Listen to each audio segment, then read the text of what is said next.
whether things are equal or they are not equal. So in nominal attribute, yes, anything? Okay. So in nominal attribute, we checked for dissimilarity. If both things are similar, then the dissimilarity is 0. There is no dissimilarity. And if things are unequal, then the dissimilarity is 1. For similarity, if two things are same, they are equal, then similarity is 1. And if two things are not same, then similarity is 0. For ordinal attributes,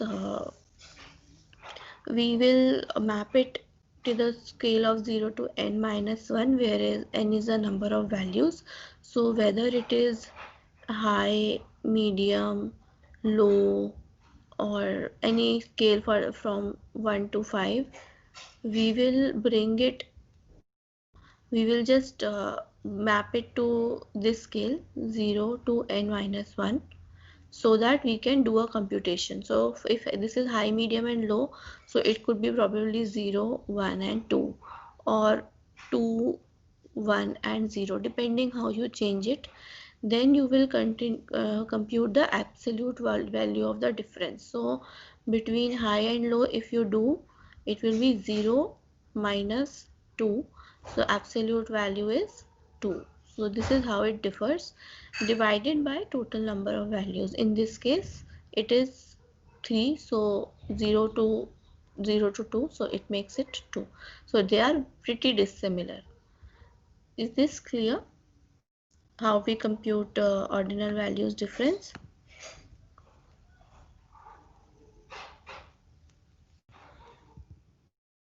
Since there are 3 of you only, so you can respond.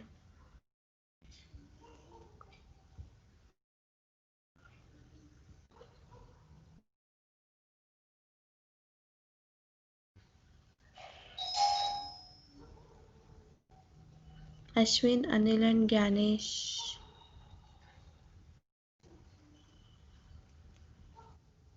Yes, sir. And similarity is computed by 1 minus d. So if you compute the dissimilarity, just subtract it from 1 and you will be able to compute the similarity. For interval ratio, it is the absolute value, and for similarity, it can be computed using, once you have computed the dissimilarity, so an inverse of value given by negative d, or 1 by 1 plus d, or d minus minimum of d divided by maximum minus minimum, and compute it by subtracting from 1. Or there are different measures to compute dissimilarity for interval or ratio. The most popular measure is Euclidean distance. Okay, I will tell you how. What happens is, suppose I have a data point. Let's take it to be in a two-dimensional space. So if I have a two-dimensional space, so maybe feature x1 will be here, okay, and feature x2 will be here. Now this feature, if I map, it will basically be a straight line. So suppose the value is 0, 1, 2, 3, 4, 5, and let's say 5. So if there is a point which is 3 comma 2, so it will light somewhere over here, and let me call it some point x, x1, point x1, or maybe xa. Let me call it xa, and let there be other point which is 4 comma 5. So it will be somewhere over here, and let me call it ya, anything. Okay, so now if you see in this two, how do you compute the distance between 2 points? So if you want to compute the distance between 2 points, they are basically, as records, they are being represented something like this. What is the value of feature x1, what is the value of feature 2? So in this case it is 3 and 2 for point x, and for point y it is 4 and 5. So what you will be doing is you will be computing distance between these two features, this feature, points of this feature, and distance between points of this feature. So difference between 3 minus 4 whole square plus 2 minus 5 whole square. Whatever be the result, and you will be dividing it by the total number of points. In this case the total number of points is 2. So this, and take the square root. So this is how distance or dissimilarity of these 2 points is computed. So Euclidean distance we will be using most of the times in our practical purposes also. For this lecture, for this particular course, Euclidean distance is very important. We will be using it in across most of the algorithms. So if you want to see how it is done, let's assume that there are different points p1, p2, p3 and p4, and we want to compute the Euclidean distance between p1 and p2. Can you do that? Just take a piece of paper and try to compute distance between p1 and p2. In fact, compute this entire table, distance between p1 p2, p1 and p3, p1 and p4, so on, p2 p3, p2 p4 and p3 and p4. I'm giving you 5 minutes, just compute this distance.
You have to compute this table, distances between, you have to compute this distance matrix, distances between these points, distance between p1 p1 p2 p1 p2 p1 p3 p4 p2 p1 p2 p2 p3 p4, so on and so forth. So this distance matrix you have to compute.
Can anyone give me the answer?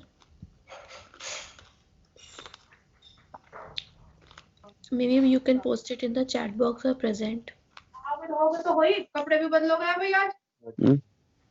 Yes, Chirag. Ma'am दिखा रहा हूँ, एक second. Okay.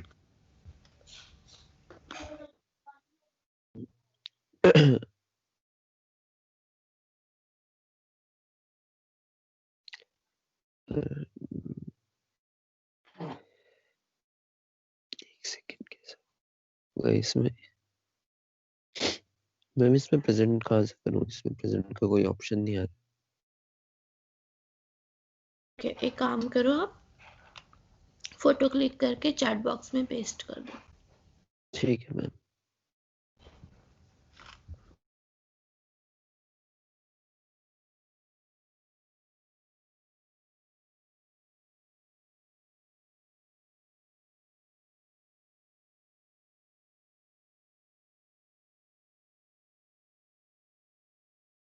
Anyone else, please do expect such type of questions in your exams.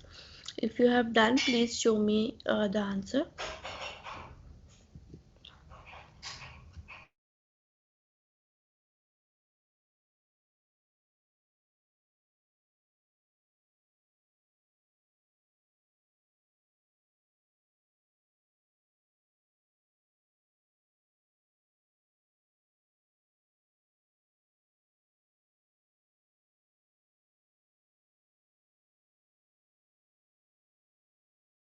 Ma'am कर दी.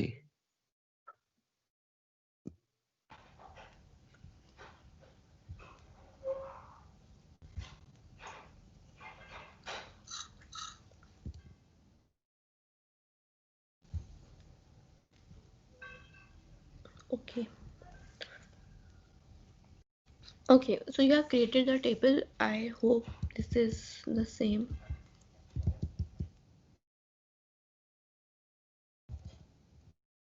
For exam purposes, why is it 2? Why I'm getting the answer 2.828? Have you approximated it? Why am I getting answer 2.828 between P1 and P2? No, it should not be. Okay, 0 minus 2 square plus 2 square divided by 2 equals to 4 plus 4, 8 by 2 and under root. It should be 2. Why they are giving 2.828?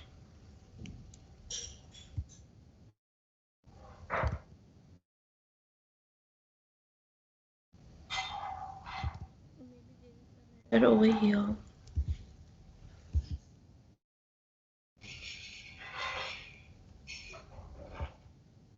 D3 seems fine.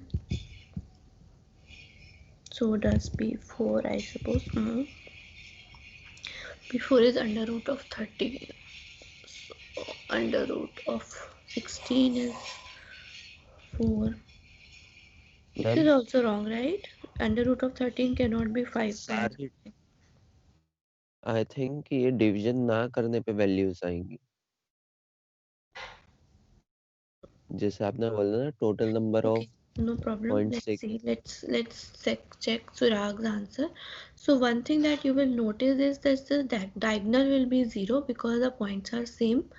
Plus this matrix will be symmetric.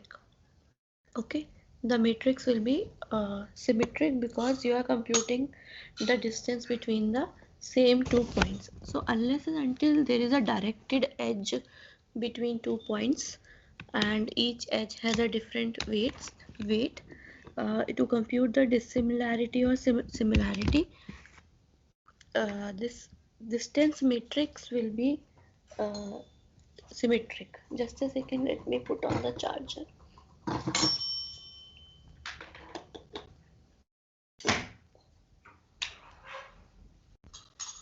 Okay, so for the exam purpose, you will be asked to compute the distances and create a distance matrix.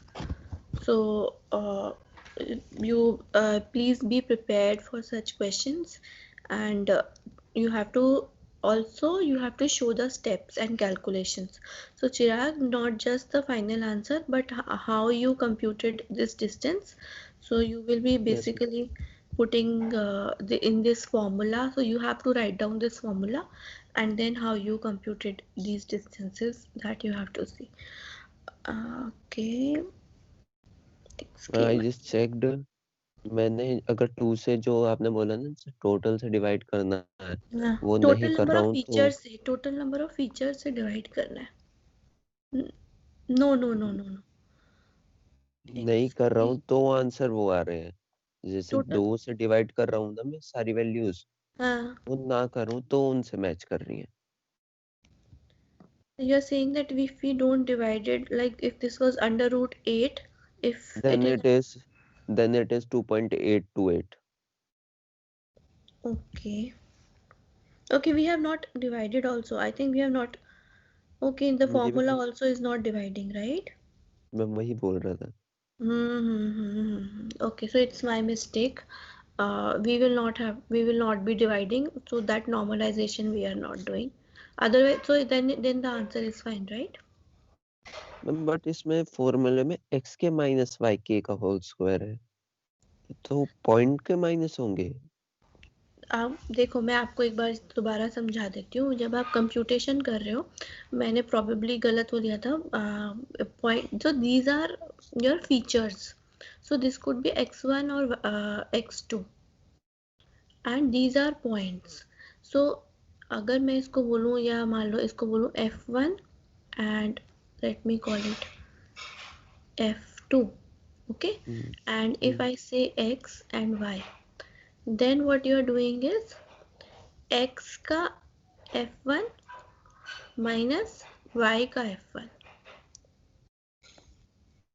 उसका square, फिर point x का feature 2 minus y का feature 2, उसका square. तो हर point के हर feature का difference. तो अगर यहाँ पे एक फीचर 3 भी होता, let's say it would be, मतलब अगर ये 3 डायमेंशनल स्पेस में होता and let's say it was 1 and 3, तो हम इसको ऐड करते, x का फीचर 3 माइनस y का फीचर 3 का whole square, and then you would have computed the distance. Is this clear? ठीक है ma'am. So what we are doing is, everyone, if you pay attention, हम हर point लेते हैं। हर point के ना, इस केस में 2 डायमेंशनल स्पेस है, बट जब आप एक्चुअल डेटा माइनिंग करोगे तो number of features will be very large. You will have hundreds of features for a particular record. So when you are talking about similarity of 2 points x and y, then you have to compute the distance between these two features and square them. Compute the distance between these two features and square them. So on and so forth. And after that, just add all these the squares of the differences, and take the square root. No division by n. Okay. Okay everyone, I hope this is clear. So that's the answer without division. So this is not right, and that's it. So now Minkowski distance is the generalization of a Euclidean distance, where r is basically, here in Euclidean your r was 2. Okay, now if you and you took a square root, so that is, this was square and this was 1 by 2. Now if you put r equals to 3, then you will do a cube root. R equals to 4, and you will do a fourth root. So r is generalization. Everything else remains the same. You compute the distances between the features and take that power which is specified in r, and then take the same root. So R is a parameter. It is also known as a hyperparameter, which as the programmer or the miner chooses. N is the number of the dimensions or attributes or features, and xk and yk are the kth attributes for records x and y. So for points x and points y, you will have different features x1, x2, x3, xk, xn, and for y also you will have different features y1, y2, y3, yk, yn. To compute the distance between these 2 points, you have to compute the distances between these features, and then you have to compute the whatever distance you are computing. If you are computing the Euclidean, then r will be 2. If you are computing some other distance, then r will be 3, 4, and so on, and then divide it and then take that particular route. Popularly, Minkowski distance when r equals to 1, when r is equal to 1, so it is known as the city block or Manhattan distance, or also as a taxi cab distance, also as the L1 norm. So if I ask you to compute a city block distance, or I ask you to compute a Manhattan distance, or L1 norm, or taxi cab distance, I mean the same thing. So it is generally done for computing the Hamming distances that you computed in your computer networks. So it's the differences between the bits. Then r equals to 2, just a second.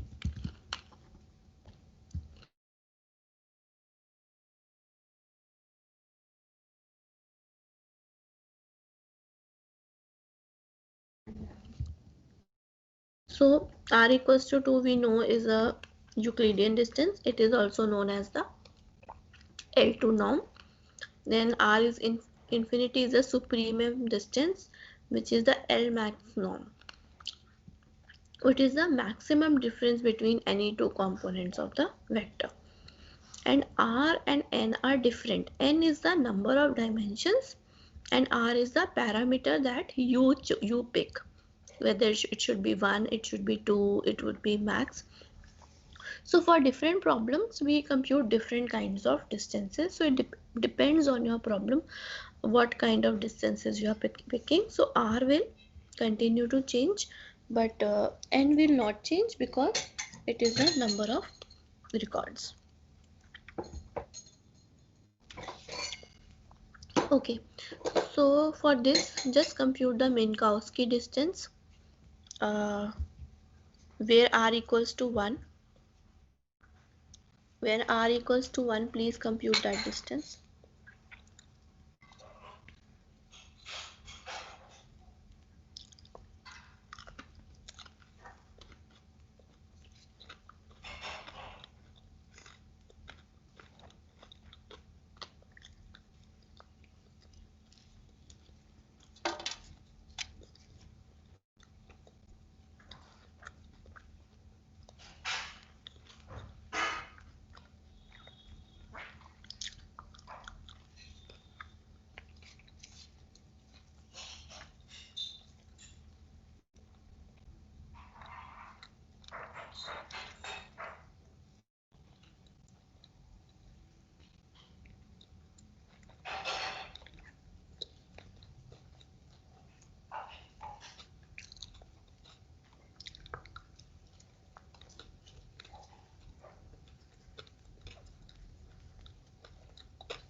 This is Minkowski, this is Euclidean, and this is infinite.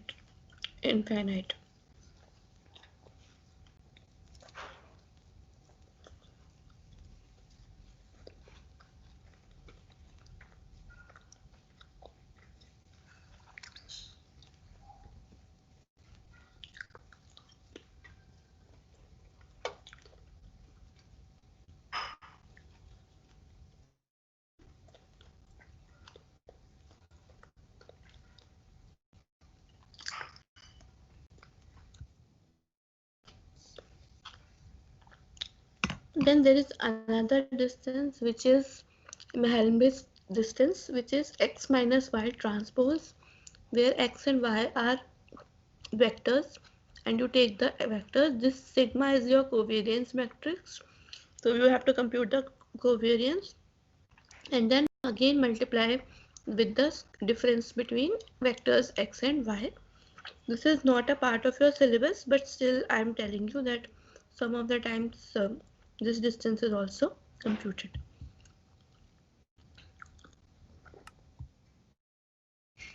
Now the properties of distance is that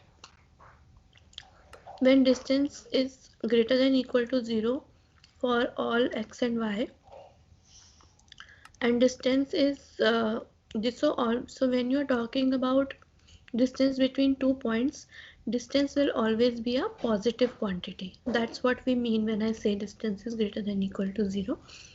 And if x and y is the same point, that is you are computing the distance between the same record, then that means x is equal to y. If the distance is 0, that means x equals to y. So this is known as positive distance definiteness. As I told you that the matrix, the distance matrix that you will define, so this points on the diagonals will be 0, and also this will be a symmetric matrix. That is what you get for P12, you will get for P21 also. So this is known as symmetry. And if you have studied triangles in your 10th standards, if you are computing distances between 3 points,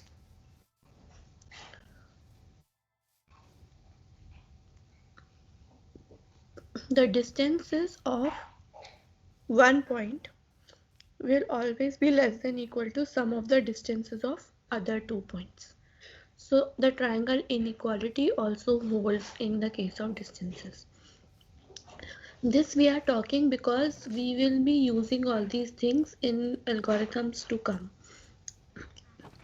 Distance xy means the dissimilarity. Distance typically signifies the dissimilarity of 2 points.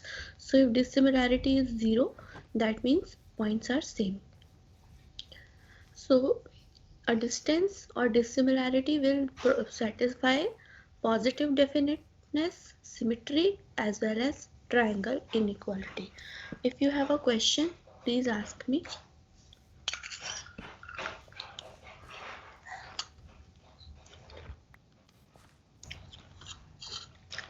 So similarity is just the opposite of dissimilarity. If sxy equals to 1, that is similarity between x and y is 1, that means distance between them is 0. So we are saying that it is maximum similarity and x is equal to y. Similarity of x comma y is equal to a similarity of y comma x, so it is symmetric also. So similarity is basically follows these two properties. We will not be talking about triangle inequality here because that can be computed only for differences for different points. Okay, now sometimes it happens that some points, some records, some special type of records only have presence or absence of attributes. Only binary attributes are there. So to compute such similarities, if I want to say F01, it means where record 1 P was 0 and the value of record Q was 1 for a particular feature. So the number of attributes where value of P was 0 and Q was 1. F10 means number of attributes where P was 1 and Q was 0. So what I am saying over here is this is record P and this is record Q, and you have a lot of features which have different values. Now, if you want to compute the F01, that means you will count the number of records where P was 0. So, number of attributes where P was 0. So, 1, 2, 3, 4. Here, the number of attributes where P was 0 was 4, and number of attributes where Q was 1 is 1, 2, 3, 4, 5. So, this is how you are going to compute F01, F10, F00, and F11. By finding out these values, you can compute the simple matching and Jaccard coefficient. So simple matching will be where both the attributes matched, where both the attributes, for all the attributes, both the attributes matched by total number, divided by total number of attributes, irrespective of whether they were 0 or 1. And Jaccard is only number of 1-1 matches. So Jaccard similarity is where not they were not 0 but they were 1. So 0 is eliminated from here also, if you see. So wherever there was a 1 value, their Jaccard similarity came into picture. So this is how they have computed. Just take a look at it, and if you want, then you can compute it. Just try to take a look at it and compute.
I'm assuming you have done this, and now there is a very special measure which is known as cosine similarity.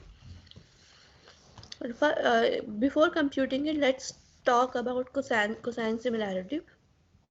It is generally computed when you are computing distances between document data.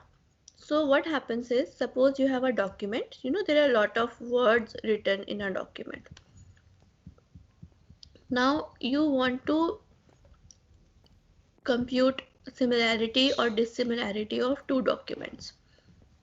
Now it will, so basically what we are saying is, suppose both of them are data mining documents.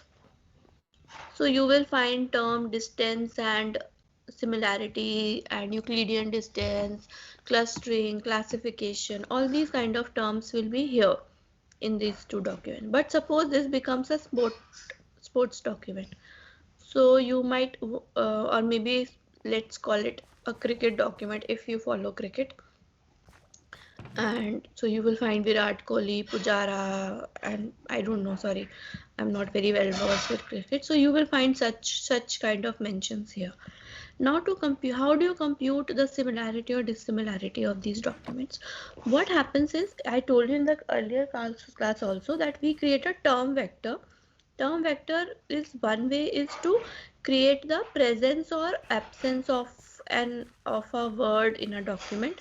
So for document 0, if it was present. For document 2, if it was not present, or the number of occurrences. Okay, this term was present 3 times, this term was present 4 times. So you will have a vector. So basically it will have some value 3, 4, 0, 1, 5, so on and so forth. Now this is a vector which is talking about how many times it occurred in a particular document. So this vector can be projected in a space in some hyperplane. Hyperplane means having n number of dimensions. So this is simple plane. This is a two-dimensional plane. Let's assume that this had only two dimensions. And if you talk about n number of dimensions, then it becomes a hyperplane. So there are different kinds of planes. This is a point where you have one dimension. If you have two dimensions, then something becomes a line. If you have three dimensions,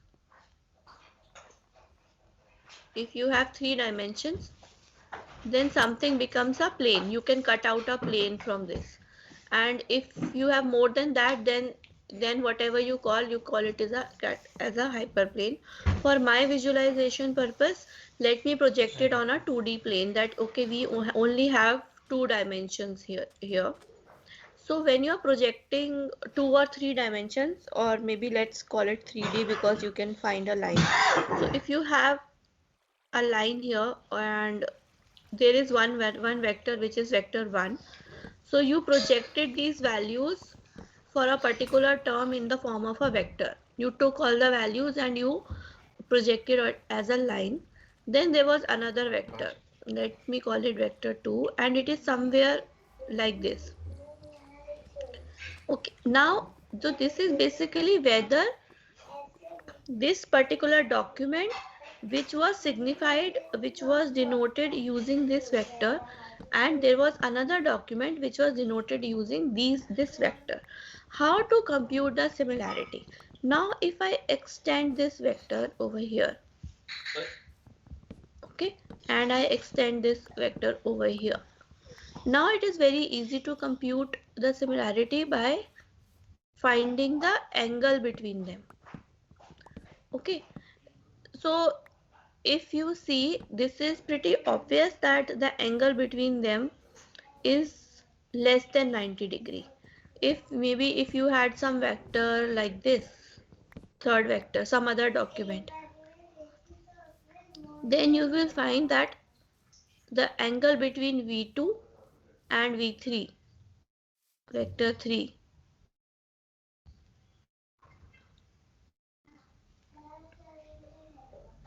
was not acute, it was obtuse, it was more than 90 degree.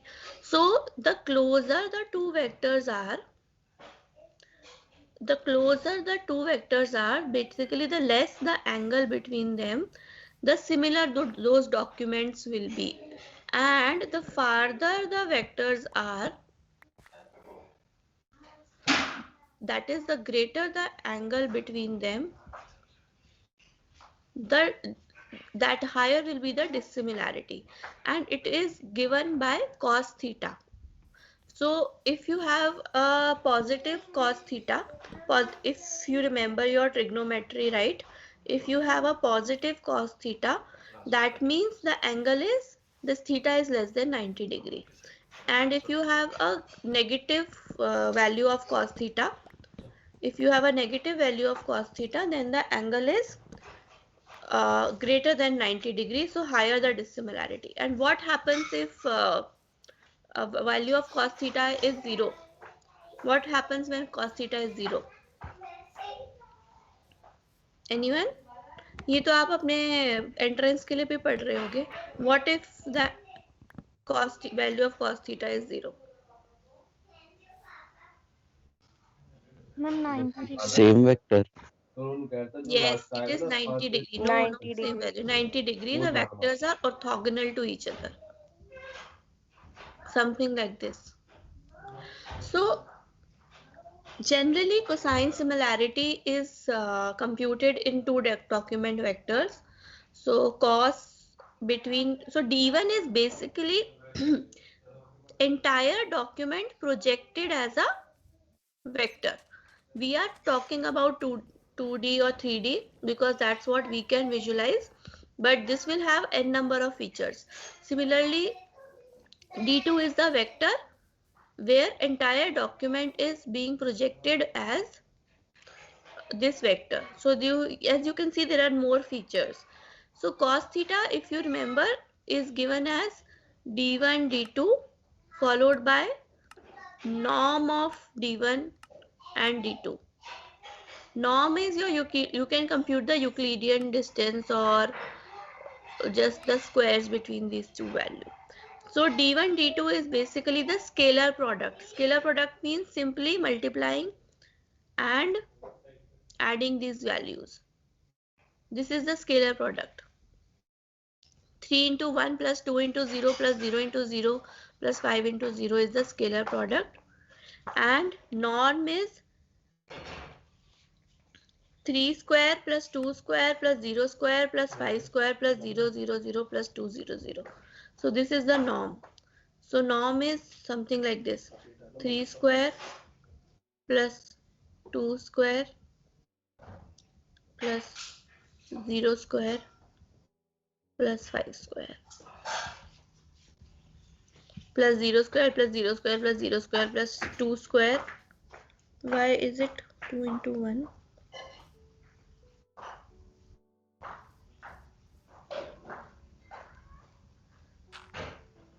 Okay, yeah. And whole under root. Similarly, d2 is this. Now, why is this that we are taking the square? We are basically computing this norm from the origin. So, if you have a 0, 0 vector, you are simply saying this is 3 minus 0 square. So, this is the Euclidean distance between the origin. If you see, this is 3 minus 0 square, 2 minus 0 square, 0 minus 0 square, 5 minus 0 square, 0 minus 0 square, all these things. So, basically the norm is the distance, the Euclidean distance from the origin. So that's how you compute the norm, and then divide 5 divided by 6.481 into 2.499 to give you this answer. I am telling you this in detail because in the exam they will simply ask you to compute the cosine similarity. Okay, I hope this is clear. Now, how to use these proximity measures? It depends on what domain you are applying. If you are in a document domain, definitely you will use a cosine similarity. So it is that similarity measures tend to be specific to the type of attribute and data. Euclidean distances, suppose you want to compute the differences between ages and heights, then it's more logical. Or normal physical distances, then maybe I would go for Euclidean distance. If you have binary data, then probably Manhattan distance. So everything has different kind of so different things have different attributes. So depending on those attributes, you will take similarity or distance measure into account. And for proximity measure, there are some when you are computing a distance, that distance measure should have certain property. The proximity or the distance measure have certain properties. One thing is symmetry. You would want that, whether you compute P1 P2 or you compute P2 P1, they should be symmetric, unless and until there is some weighted edge in case of when you are talking about search engines. So in search engines, this and this becomes different. For example, if this is your blog and you are linking to a blog on medium.com, then this probably will have a lower weight. But if a medium blog is linking to your blog, then obviously this will have a higher weight. So apart from such circumstances, you would want your distances to be symmetric. Then this should be tolerant to noise and outliers, that so that when you have most of your points, just a second, when most of your points are here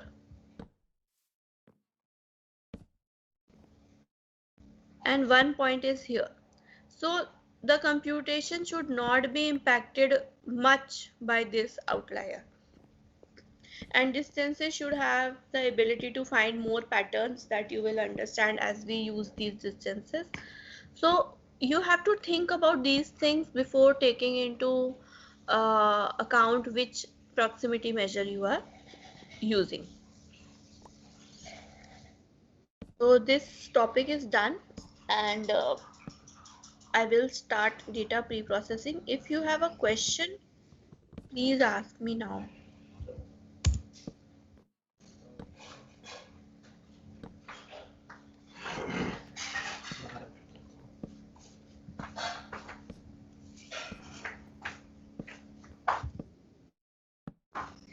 ma'am paper में इनके जो straight questions आएंगे ना? बेटा पिछली बार भी ओबी में से स्ट्रेट क्वेश्चंस ही आए थे। आई थिंक आपने अगर पेपर देखा होगा ना, तो बस पेपर नहीं अगर देखा मैम। ओबी होता है तो जो न्यूमेरिकल क्वेश्चंस हैं ना, वो सॉल्व कर लेना अच्छे से। खाली बुक के नहीं, एक और बुक दी हुई है, हान एंड केम्बर है, आपको दी हुई है आपकी रेफरेंसेस में, तो वो उसके भी बैक क्वेश्चन सॉल्व कर लेना प्रैक्टिस के लिए। अब इस बार बोल रहे हैं कि मे बी फाइनल ईयर को कॉलेज बुलाएंगे, so I don't know whether they will conduct your actual exams और नॉट। अगर एक्चुअल एग्जाम्स होते हैं तो जैसे प्रीवियस पैटर्न्स पे एग्जाम आया है वैसे आएगा। ओबी में पिछले साल का पेपर देखोगे तो most of the places they have asked for numerical based questions, so that's why I am teaching you both ways. Okay ma'am. Okay, any more questions? Okay, so before starting the next topic, let me tell you one thing. If your timetable doesn't get changed, I will try to finish off the syllabus in January as much as possible. So if we are able to cover till classification in January itself, then I will keep in February I will keep the weekdays classes for covering the theory, and weekend I can keep this for covering the practical. So I will just switch on the classroom and you can join and leave as you want, but please tell everyone to at least attend the classes till January. After that I will convert all the four to practicals. I will maybe tell ma'am that okay, we are converting this to practical. Okay. So okay ma'am. Ashwin, are people going physically to attend coaching classes या घर से ही कर रहे हैं? तो class attend, I don't think physical classes start हुई होंगी, क्योंकि जब कॉलेजेस ही नहीं स्टार्ट हुए और अलग अलग जगह आप रह रहे हो, तो मुझे समहाउ थोड़ा सा लेजीनेस लग रहा है कि सैटरडे को कौन क्लास करेगा। एनीवेज, क्लास में बात कर लेना, बोल देना कि जनवरी का मंथ में सिलेबस वाइंड अप करने का कोशिश करते हैं प्रैक्टिस, और फरवरी में जो बचा हुआ सिलेबस है वो वीकडेज में कवर करेंगे। So maybe by mid-Feb, after mid-Feb, we can start practicing. We will focus on practicing things. So syllabus पहले wind up कर देते हैं, तो classes attend कर ले सब लोग. Okay, so let's start with data pre-processing.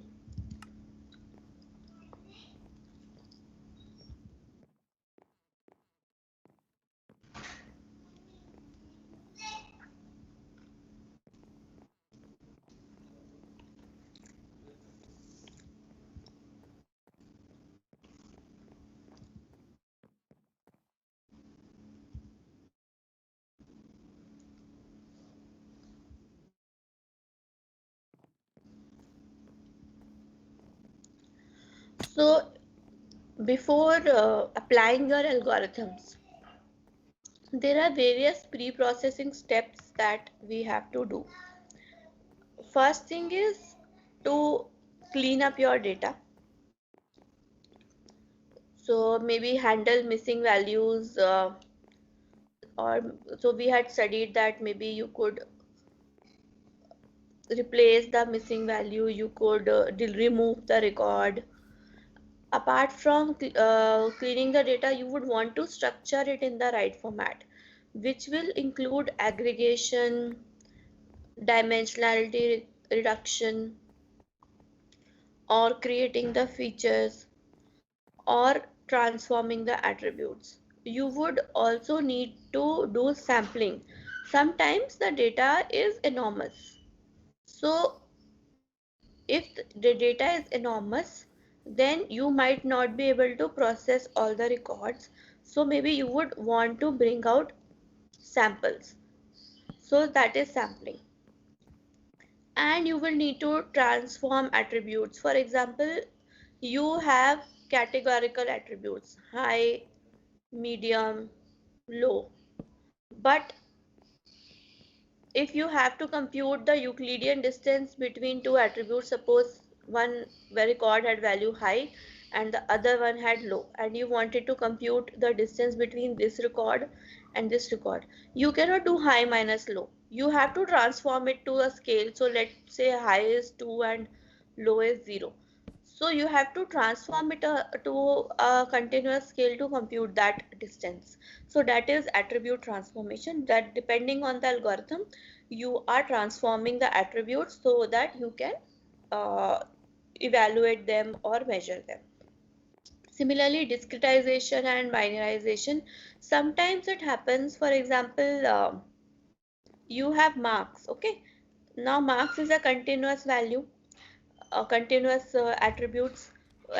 So marks can be 80.5, they can be 90, they can be 30.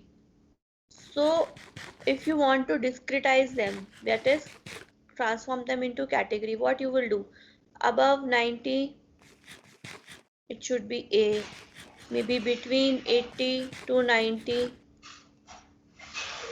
it should be A, between 70 to 80 it is B. So what you are doing is you are doing discretization. So all these steps are involved before you start applying the actual algorithm. You might not be using everything, but depending on what algorithm you are going to use, what action you are going to take for data mining, you will be using some of these approaches, preprocessing approaches. So attribute aggregation means combining two or more attributes into a single attribute.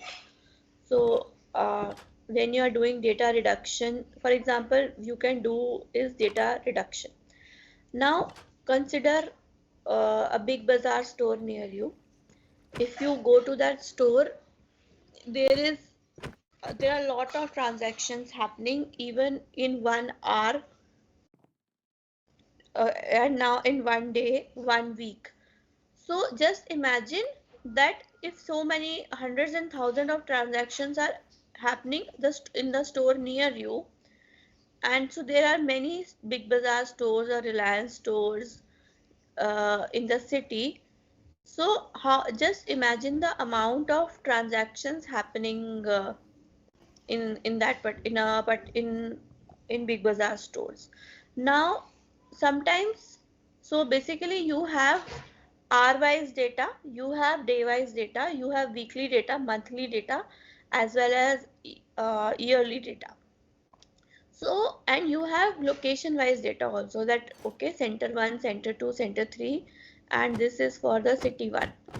So in aggregation, sometimes you would want to combine this data, probably monthly sales for center 1, monthly sales for center 2, or you would combine or aggregate all this data, that for city 1 what were the total daily sales, for city 1 what were the total monthly sales.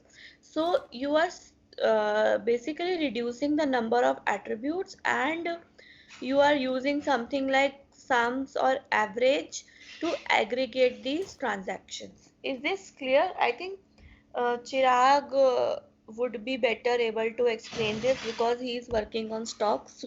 So, have you understood data aggregation, Chirag and Sachin?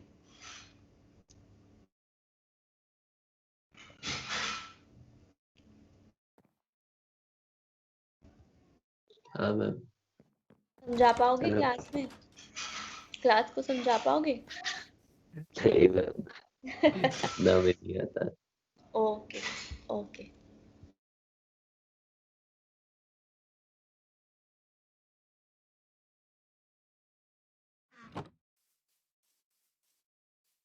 Give me 1 second, everyone. Excuse me for a second.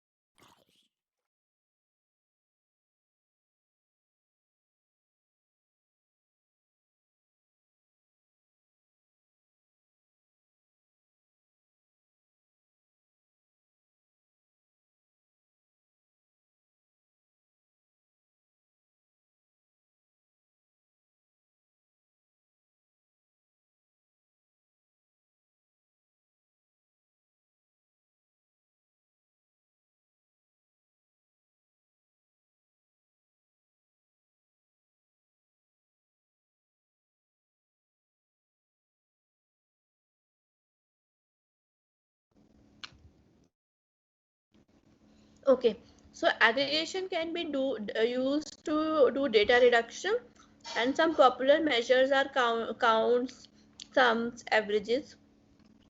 Then you can do by changing the scale. For example, instead of location wise data, you can combine the region wise data. Or for time series data, you can combine instead of daily data, or if you say in weather prediction we have hourly data, if you see, so you can combine into daily data or yearly data, monthly data, weekly data. So aggregated data gives you more stable data because there are less variations, and so this tends to have less variability. For example, this is monthly precipitation of a location in Australia between the period 1982 to 1993. So this is average monthly precipitation, and you can see that there is good variability over here. But when you averaged it out, you can see that there is less variability. So it is more stable as compared to this. But obviously you might lose some interesting information if you are averaging things out or aggregating data. So it largely depends on your problem statement, what you are trying to solve, what is important to you. Then sampling is one technique to employ data reduction. As I told you, you might have millions and billions of record.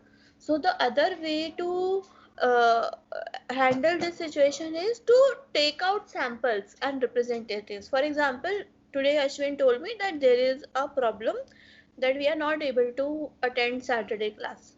So instead of each one of you speaking out, we had one sample, one representation from your class, that okay, this person is going to represent. So Ashwin is a sample or a representation of your class. So if I have to look at your class performance, so I will see how this person, this particular sample or record is performing.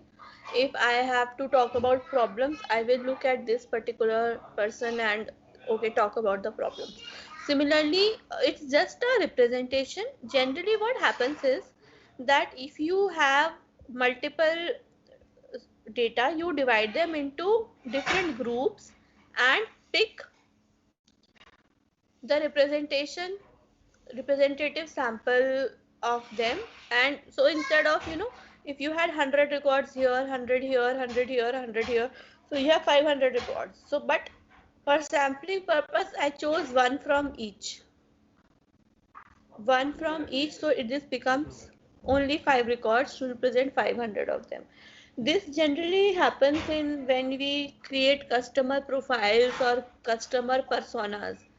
What happens in marketing is that they create you have to target your advertisements to, or sales advertisements or marketing campaigns to a specific group of people.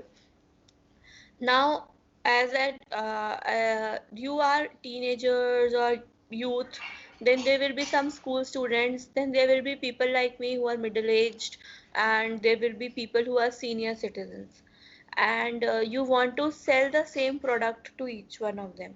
So what they do is they build a customer persona for each of these different segments of people. So this is how probably a 10th standard student will look like. This will how an undergraduate will look like. This will how a working professional will look like. This is how probably a homemaker will look like, and this is how a senior citizen looks like. Now they have created a customer persona based on what special features each of these categories had. So these are samples, and now based on these samples, thinking about them, they are going to create marketing campaigns. So it's generally used in data reduction when I don't want to use everything for every record for training or testing purposes, and it is often used for preliminary investigation of data or final data analysis. Uh, in data mining, there is one more application for sampling, that is when you are sampling, you will instead of processing the entire data set, you will pick out different samples and you use excuse me and use them for processing. So instead of processing hundreds or millions of records, you just processes first some 10,000 records. So to reduce the time taken by the algorithm, you will just process on some sample data. Is sampling clear? Oh. Now data pre-processing, the other thing is about sampling is how to create an effective sample is use a sample that will represent the entire data set. So as if I tell you about class representative or sample from your class, I would not talk about somebody who never attends the class. That person will not be a good sample because they don't know what is happening. And I will not pick somebody who is a top performer. Why? Because they might not understand or be easily able to represent the problems that my all other students are facing. So I will pick somebody who is in between, who is effectively able to represent. Same thing happens when you sample millions of records. You have millions of records. You would not be picking an outlier. Why? Because it is not a good representation. You will pick a record at random which looks like just like any other record. It is a representative. So it should approximately have same properties as that of original data set. For example, if I want to pick based on age, so I would pick a record which is more closer to the mean, where his age is closer to the mean. So a sample that you are picking should be a good representation of your entire data set. If you compute the distance between this record and some other record, it should not be having a very high dissimilarity. Now just see this example. So here you have the original data and you see that there is some structure to this data. Now we had sampled at 2000 points. That is, instead of picking out 8000 points and processing them, we picked out sample 2000 points. So the structure, if you see, has retained. Obviously we had lost some properties, but still the same structure of the data has remained. Also these things, the outliers is also somewhere you are able to maintain the outlier properties also. But when you sample at 500 points, you can see that there is some structure to it, but you can't really make much out of it. So how many samples you are picking is also important. So I would say that this is a good amount of sample as compared to this. You can't completely lose out on all the property, you can't completely lose information, but yes, you will lose some information when you are sampling. Okay, so there are different types of sampling. Simple random sampling means you are randomly sampling records from the data set. So the probability of selecting a particular record or an item is same. And sampling without replacement means that each item is selected. So if you have 10 items and you wanted to pick one, so the probability of picking an item for the first time was 1 by 10. In case of simple random sampling, you would pick this item and then put it back. So next time you pick another item, again the probability will be 1 by 10. But in case of sampling without replacement, what you are doing is you have one item. First time you picked, the probability was 1 by 10, but this item once picked will be not kept back in this box. So the next time you pick, the probability will be 1 by 9. This is sampling without replacement. And I've seen a lot of questions to compute this probability. So just be careful of this. So in sampling without replacement, if the item is selected is removed from the original population. In sampling with replacement, objects are not removed from the population. And in sampling with replacement, obviously the same object can be picked more than once. If you have a question here, you can ask me.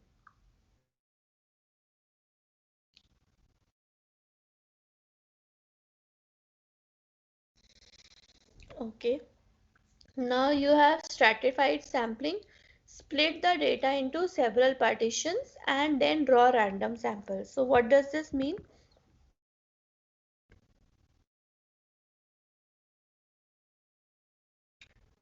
This means you have 1 million records. So you divide them into different partitions based on some property, and then you pick some samples from each partition. So basically there are different groups which are being divided in based on some property, and to represent each group you are picking out some samples. So this is known as stratified sampling. So instead of just randomly picking, you are picking from some specific groups. This is known as stratified sampling. Then there is a problem of curse of dimensionality. Can anyone tell me what could be this problem?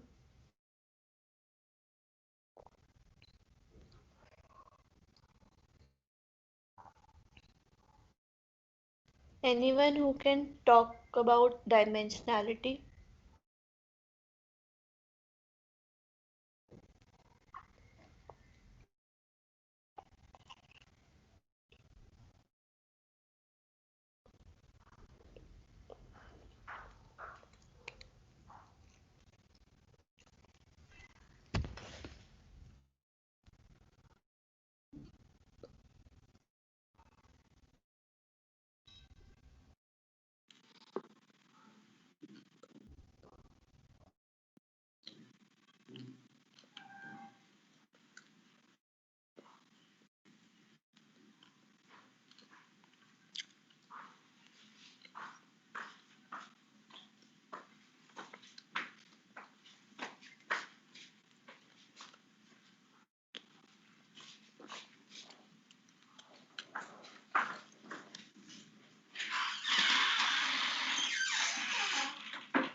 Okay, if you don't want to speak. Dimensionality means the number of features or dimensions that are there. So if you have a lot of dimensions, if you have a very high dimensional data, probably you are giving a detailed view. But sometimes it happens that not all dimensions are applicable for all records. So in such a scenario, maybe this is applicable for this record, but for this we don't have information for all other records. Maybe this dimension is applicable for these two records, but for all other records we have no information on this dimension. So data becomes increasingly sparse in such cases, and definition of density for which you are using for outlier or clustering, and the distances between the points, if you are computing similarity or dissimilarity, it will become less meaningful. So to avoid the curse of dimensionality, we reduce the number of dimensions. It will reduce the amount of time and memory that is required by the mining process, and it will allow, because more the dimensions you have, I think computers cannot project more than 3D or maybe 4D. They cannot project more than that. So it is difficult for us to visualize that data. So if we reduce the dimensions, we reduce, so without losing the properties that were there, if we try to reduce or somehow combine these dimensions, then we will be able to better visualize data. And it may also help you remove irrelevant features. Now there is another thing which is called as feature selection. So see, there are two things. One is dimensionality reduction and one is feature selection. So I want you all to at least give a thought to this. What is meaning? What is the meaning of dimensionality reduction and what is the meaning of feature selection? Please give it a thought. I am giving you 1 minute. I want you to come up with answers. Please.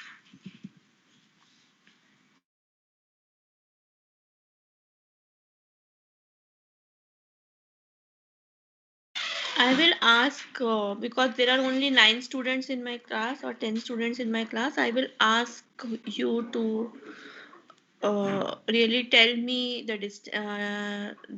what you mean by feature selection and dimensional reduction. So give it a thought. I will ask each one of you.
Okay, Trishna, can you tell me what is the difference between dimensionality reduction and feature selection? Yes, ma'am. Can you think about something? Dimensionality reduction and feature selection. What could be the possible difference? Ma'am dimensionality reduction में तो मतलब variables के number को हम लोग reduce करते हैं और Okay. फीचर सिलेक्शन तो उसका एक पार्ट है। Part है. जी Okay. Yes ma'am. Okay. Let somebody else put it in a better form. Tanya, can you put this in a better form?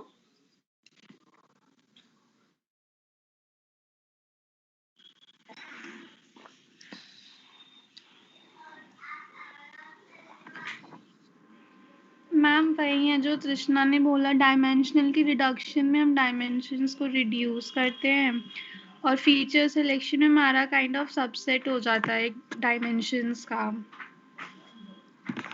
कोई एग्जांपल देके समझा सकते हैं? क्या मैम? कोई एग्जांपल देके समझा सकते हो?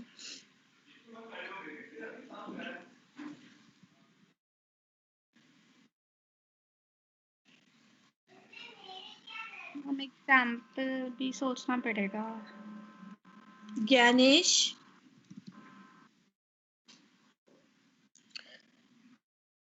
Yes, ma'am.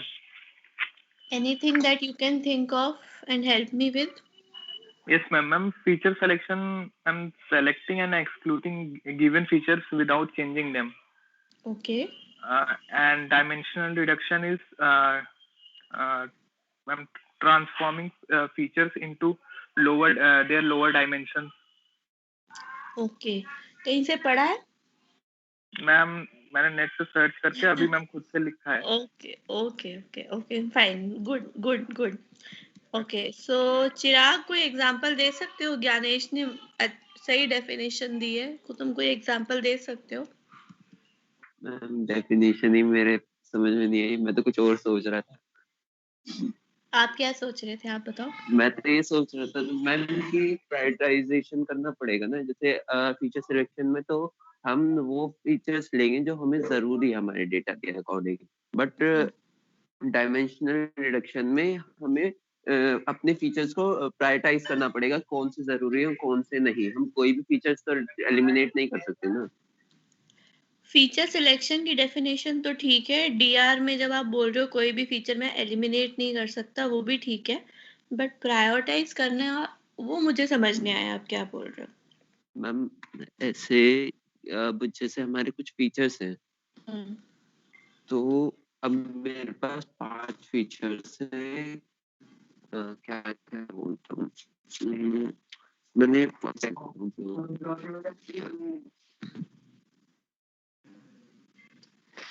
कुछ दिमाग में नहीं आ रहा। मतलब ऐसा था कि 4 अगर मेरे पास 4 फीचर्स हैं तो मुझे कोई एक रिमूव करना है उन चारों में से, तो मुझे ये देखना पड़ेगा कि मैं कौन सा फीचर रिमूव करूं। ऐसे ही कोई भी फीचर रिमूव तो नहीं कर सकता ना मैम। ओके, हाँ, रिमूवल की बात नहीं करते हम डायमेंशनलिटी रिडक्शन में, वैसे तो रिमूवल की बात तो हम नहीं कर रहे हैं। भूमि, any thoughts? Ma'am feature selection में मेरे हिसाब से वो फीचर सेलेक्ट करते हैं जिनके हमें ज़रूरत होती है, और उन फीचर और जो बाकी फीचर्स जो अननेसेसरी है उनको हटा देते हैं। और ये डायमेंशनलिटी रिडक्शन में तो हम मतलब एक दो जो कुछ डायमेंशंस को मिला देते हैं और फिर मतलब उन दोनों 2-3 डायमेंशंस को मिला के एक डायमेंशंस बनाते हैं, मतलब उससे रिड्यूस करते हैं, एलिमिनेट नहीं करते हैं उसमें। Okay, good enough. भूमि, एक बात बताओ, प्रोटेस्ट में हो क्या? ब्लैक स्क्रीन लगाई हुई है? नहीं ऐसी। अश्विन, कोई एग्जांपल दोगे?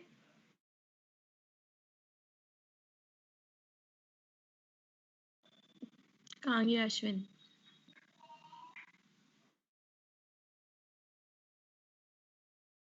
अश्विन चला गया, सो गया। अनिल यादव,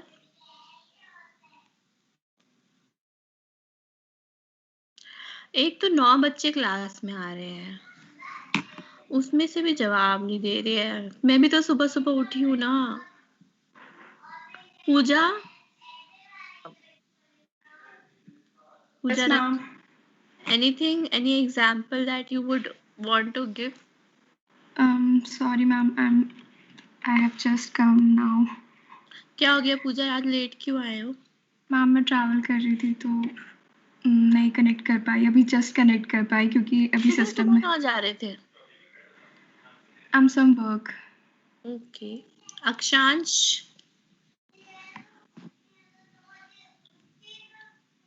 अक्षांश, यस मैम, यस मैम। हाँ बताओ, क्या सोच रहे हो? कुछ सोच रहे हो? मैम पक्का तो पता नहीं मुझे कि ये इतना फिट होता है, बट डायमेंशनल रिडक्शन से मेरा ये मतलब है कि मतलब हम एट्रीब्यूट्स कम करना चाहते हैं ताकि हमारी जो वगैरह एल्गोरिदम्स हैं वो इजीली एनालिसिस कर पाएं। बट फीचर सिलेक्शन में हमें बस एक पर्टिकुलर फीचर्स के बेसिस पे इनको देखना होता है। ओके, उतना डिटेल नहीं था, बट चलो ठीक है। Akshansh, I am happy that you responded, thank you. Okay, so most of you have got it right. See, features या डायमेंशन जब मैं बात कर रही हूँ, बेसिकली एट्रीब्यूट्स की मैं बात कर रही हूँ। बहुत सारे एट्रीब्यूट्स हो जाते हैं तो हमारा डेटा हमारे कंट्रोल में नहीं रहता। It's very difficult to visualise this data, it's very difficult to compute distances. Now these are so many dimension. तो डेटा को बेटर स्टोर करने के लिए, कंप्यूटेशंस बेटर करने के लिए, without losing out on information, हम डायमेंशनलिटी रिडक्शन करते हैं। There are various algorithms, you know, ऐसे प्रिंसिपल कंपोनेंट एनालिसिस है, इस टाइप के ना बहुत सारे डिफरेंशियल एनालिसिस है, बहुत सारे एल्गोरिथम्स हैं जो आपके ना कुछ डायमेंशंस को कंबाइन करके एक डायमेंशन पे प्रोजेक्ट कर देते हैं। You know, they will find, okay, for three dimensions I am combining them and projecting them in one dimension. So basically you have reduced these 3 to 1. But feature selection क्या होता है कि जब आप कोई एल्गोरिथम यूज कर रहे हो तो जरूरी नहीं है कि सारे फीचर्स रेलिवेंट हो। फॉर एग्जाम्पल, जब हमने लास्ट क्लास में बात करी थी कि जब मैं क्लास की परफॉर्मेंस की बात कर रही हूँ डेटा माइनिंग में, तो मुझे आपके address, phone number, date of birth, height, इस टाइप की इंफॉर्मेशन की जरूरत नहीं है। मुझे सिर्फ आपके मार्क्स की जरूरत है। तो मैंने वो अपने हिसाब से, जो मेरी प्रॉब्लम एट हैंड है या जो भी मेरा एल्गोरिथम मैं यूज करने वाली हूँ, उसके लिए क्या फीचर्स इंपॉर्टेंट है, मैं सिर्फ वो पिक एंड चूज कर लूंगी और फिर मैं वो अप्लाई करूंगी। So dimensionality reduction will not, it's simply a way of projecting the higher dimensional data into a lower dimensional space. And feature selection means choosing features or attributes which are more relevant for my for solving a particular problem. So probably अगर मुझे आप लोग बच्चे कौन कौन से reason से आ रहे हैं, तो शायद मेरे लिए आपका एड्रेस का फीचर बहुत इंपॉर्टेंट हो जाए, and then my marks feature, the data mining marks are not that important. So feature selection is that you are not using all the features, but picking features which are more suitable to solve a particular problem. So it is that you are maybe removing the redundant features. For example, अगर आपके पास unit price of a product है और आपको sales tax पता है, तो sales tax वाला कॉलम आप रिमूव कर सकते हो। जब भी आपको सेल्स टैक्स कंप्यूट करना है तो इस प्राइस से इनटू लेट्स से 9% है, तो मल्टीप्लाई करोगे तो हमेशा मिल जाएगा, तो ये कॉलम आप रिमूव कर सकते हो। Then removing irrelevant features like student ID की जरूरत नहीं है तो उसको रिमूव कर दो। अब मेरे पास मान लो डेट ऑफ बर्थ है और एक एज फीचर है, तो मैं एज हमेशा डेट ऑफ बर्थ से कंप्यूट कर सकती हूँ, तो why not remove this feature. So this is feature selection, just keeping the relevant features which will help me solve a problem, and for easier computation purposes, just remove this which is not required or which can always be computed whenever we want. Feature extraction is different. you will have to create new attributes